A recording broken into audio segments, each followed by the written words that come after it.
Des quartiers red light, il y en a eu un peu partout dans le monde. Aujourd'hui, on va s'intéresser plus particulièrement à l'histoire de celui de Montréal.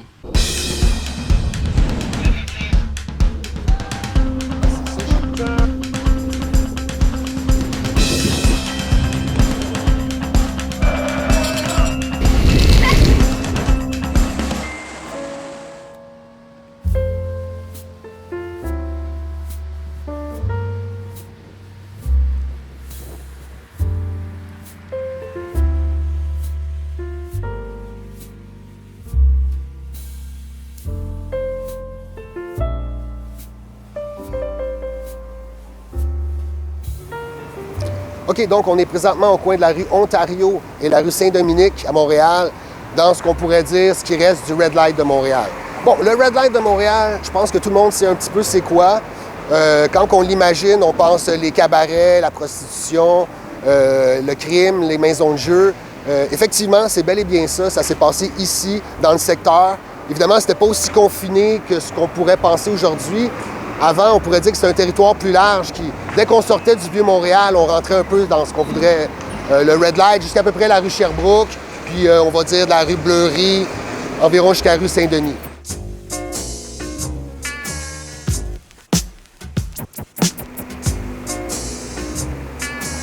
Donc, à partir de la deuxième moitié du 19e, le quartier ici, le Faubourg Saint-Laurent, est à l'image de la ville de Montréal. La ville de Montréal foisonne.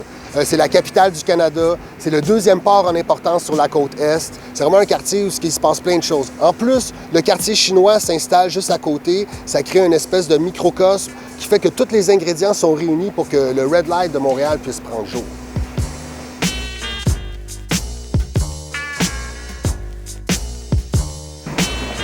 Et donc, en 1890, déjà là, on sent des activités illicites dans le quartier, tellement qu'on en profite sous prétexte d'élargir le boulevard Saint-Laurent. On détruit toute la section ouest du boulevard Saint-Laurent pour tuer le crime dans l'œuf, si on peut dire. On en profite en même temps pour faire le Monument national qui est derrière moi.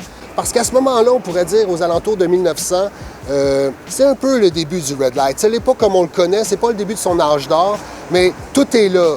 Les fumeries d'opium, la prostitution, évidemment, on est proche du port, les cabarets, les maisons de jeu dans le sous-sol. C'est encore artisanal. C'est pas le gros crime organisé qui run ça, mais ça se passe quand même. D'ailleurs, dès 1900, le coin de rue Saint-Laurent-Sainte-Catherine est le plus achalandé de toute la ville de Montréal. C'est comprenable parce que Saint-Laurent est pas mal la voie d'accès vers le nord, directement reliée au port. Puis Sainte-Catherine, veut pas, à cette époque-là, c'est l'axe est-ouest de la ville de Montréal.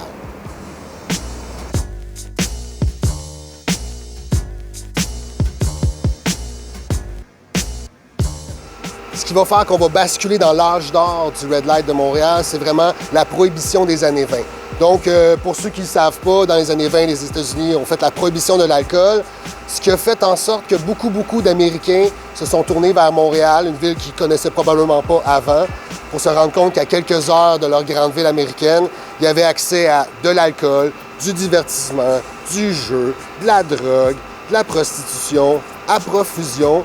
C'est quand même un petit peu paradoxal parce qu'à cette époque-là, la ville de Montréal est comme le royaume du catholicisme. Le clergé prône l'abstinence et la pureté de l'âme. Puis le secteur qu'on appelle le Red Light, qui est dans le fond un secteur résidentiel, comment on pourrait dire? De jour, c'est un quartier ouvrier normal avec des enfants qui jouent dans la rue, mais le soir tombé, les lumières rouges s'allument, puis la faune change.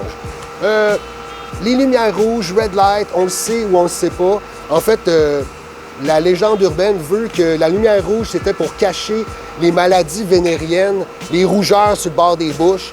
Donc, les femmes à la lumière rouge semblaient impeccables. Donc, là, on tombe vraiment dans l'ère de l'âge d'or du Red Light entre 1920 et, je vous dirais, la fin des années 40.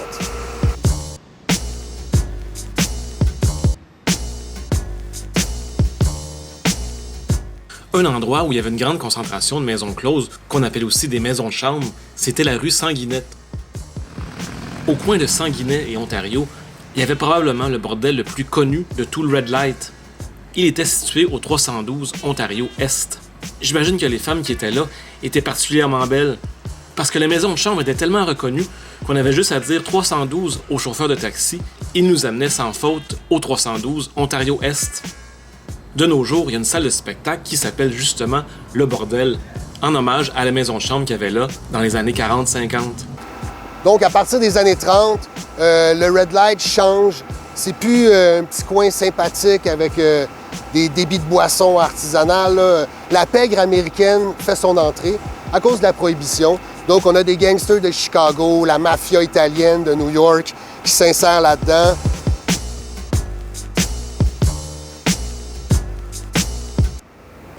Bref, à partir des années 40, ça attire l'attention du clergé, des autorités, puis particulièrement parce que dans les années 40, justement, Pax Plante fait une série d'articles dans le journal de Devoir où il révèle tout.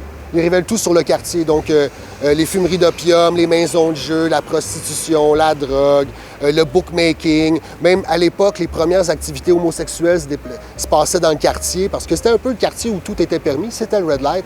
Donc ça choque extrêmement beaucoup les autorités. Donc tu as le rapport d'Ozois qui propose rien de moins que justement tout anéantir les bâtiments ici. Puis le maire Drapeau voulait faire la Cité des ondes ici avec évidemment Radio-Canada, des studios, du commercial, du bureau, de sorte de stimuler un genre de centre-ville francophone à l'Est. Chose qui n'a jamais eu lieu parce qu'en fait, le courant de pensée sur les HLM a primé. Puis finalement, après la destruction, on a commencé à faire des HLM.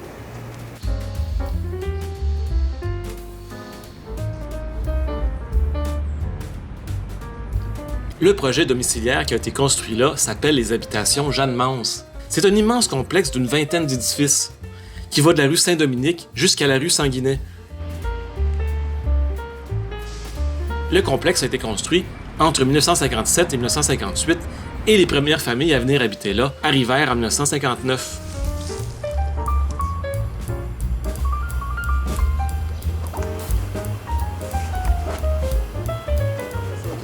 Donc, pour construire les 1380 logements à rebâtir, il y a plusieurs écoles de pensée qui s'affrontent. En fait, sur les plans, c'est supposé être des tours pour laisser plus de place pour des parcs et des espaces verts.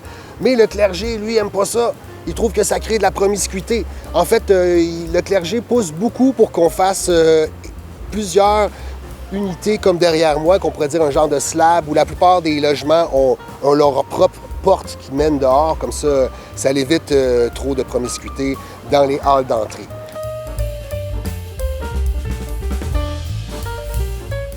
Donc, les habitations Jeanne Mance, jusque dans les années 2000, étaient administrées à l'ancienne. Puis, au tournant des années 2000, c'était le renouvellement, si on veut, de la vocation du site. Puis, bon, finalement, c'est resté ce que c'était, moyennant des rénovations. Mais beaucoup attendaient plus. En fait, beaucoup attendaient réparation au complot anglais, terme qu'on a entendu au moment du rapport d'Ozois, quand la vocation des HLM a été attribuée au site. Beaucoup, dont le maire Drapeau, pensaient que c'était un complot des Anglais pour pas que le centre-ville se développe vers l'est. Puis, bon, complot, on pourra repenser, mais finalement, le centre-ville s'arrête ici, aux habitations Jeanne Mance.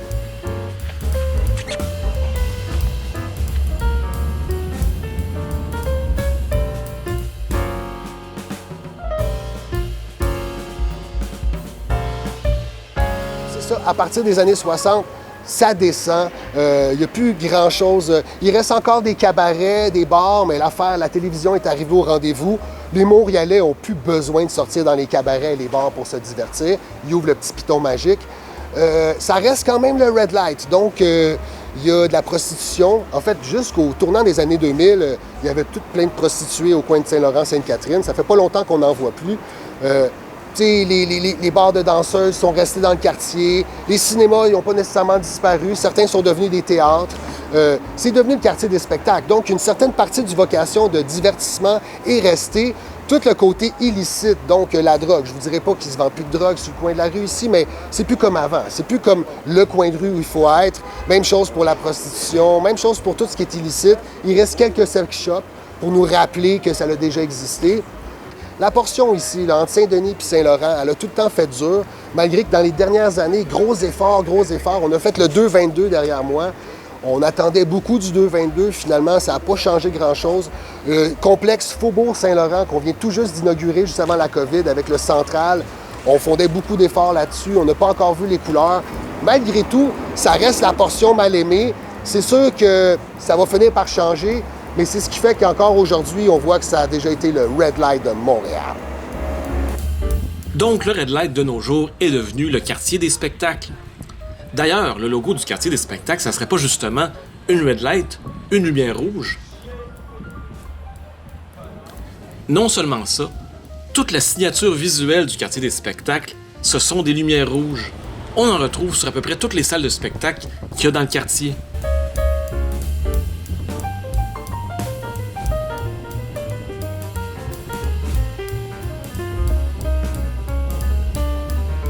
En ce moment, il y a même un parcours lumière dans le quartier avec des projections de lumière rouge sur le trottoir. Je trouve que c'est vraiment un bel hommage au quartier et à une période de Montréal, disons, un peu plus trouble. Voilà, c'était mon reportage sur le Red Light de Montréal. Si vous avez apprécié, cliquez sur le petit pouce en l'air en bas de la vidéo. Abonnez-vous à ma page YouTube si ce n'est pas encore fait et venez faire un petit tour sur ma page Facebook Montréal dans ta pipe. Là-dessus, on se dit à très bientôt.